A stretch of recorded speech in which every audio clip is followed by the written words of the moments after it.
Namaste viewers, welcome to Guṇa channel. Today we will go through the 13th sutra of the Kaivalya Pāda, that is the fourth Pāda, fourth section from the Patanjalayogaśāstra Sutra.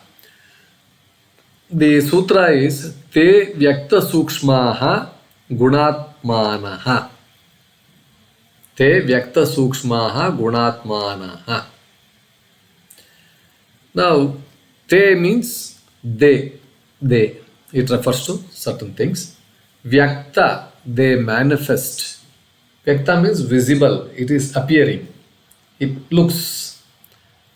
You can just perceive it. Sūkṣmāḥ, that is subtle, invisible. You cannot easily see it. It is in a very sukshma, very subtle manner. Guṇātmānaḥ. Guṇātmānaḥ means composed of gunas, qualities of nature, sattva, rajas, tamo, guna. These three are the guna. Gunas means sattva, rajas, tamo, guna. Now, see, the meaning is they means the past and future events or objects are either manifest visible or subtle invisible, but they are always in the nature of the gunas. This is how it is. That is what it means.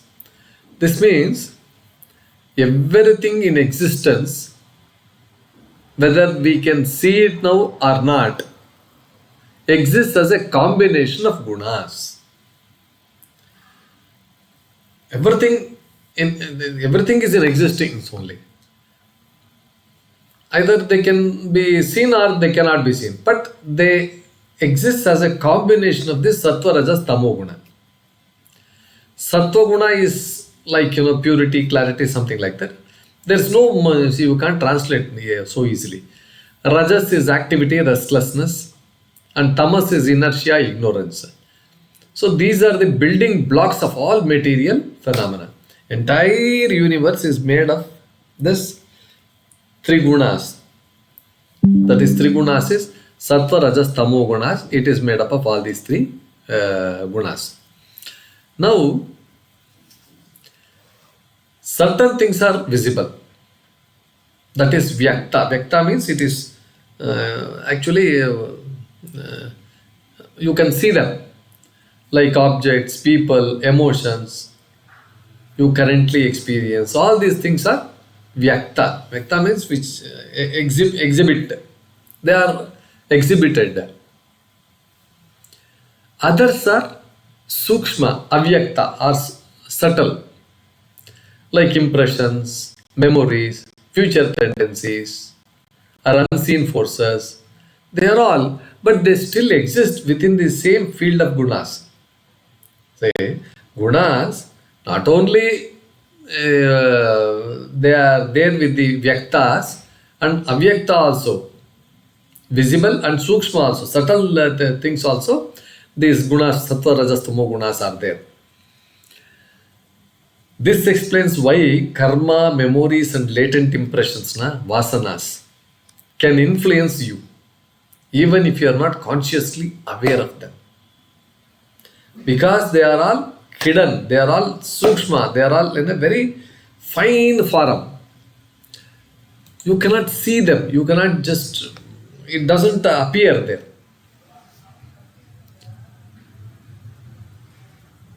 So, if you go a little deeper, in modern scientific terms, think of this as visible matter versus dark matter or energy. See, visible matter is also there, both exist. One is observable, the other is not observable. Visible matter is observable, dark matter, energy. So now current, you can't see that current, magnetic, so you can feel its, you can see its effects. But electricity, heat also, only if the flame is there, you can see it. Otherwise, some metal, something, if it is hot, if it is not red hot, if it doesn't change its appearance, you can't, if you just by looking at it, you can't say it is hot. Only when you touch, you will feel, oh, it is very hot. So, Visible matter versus dark matter, both exist. One is observable, the other not observable. Likewise, conscious thoughts versus subconscious impressions. Both drive behavior. Everything in the material world, whether seen or unseen, is governed by laws. Okay, but here they call it as the gunas. Everything in the material world, everything in this world, whether seen or unseen, is governed by laws. Now, there are some traditional commentators, like Vyasa. Vyasa Maharshi says, everything seen and unseen arises from Prakriti, material nature, and is constituted by gunas. The gunas are eternal, but they combine in different forms to make things manifest or keep them subtle. Then Vachaspati Mishra also says, the yogi must go beyond the gunas, realizing their presence in all things, even in one's identity and tendencies. That is the beginning of Vairagya, that is dispassion. Swami Vivekananda, very recently, he says, what we call the external world is just a play of gunas. The yogi knows that everything is just a wave on the ocean of Prakriti. This is how he views. So now why is this important?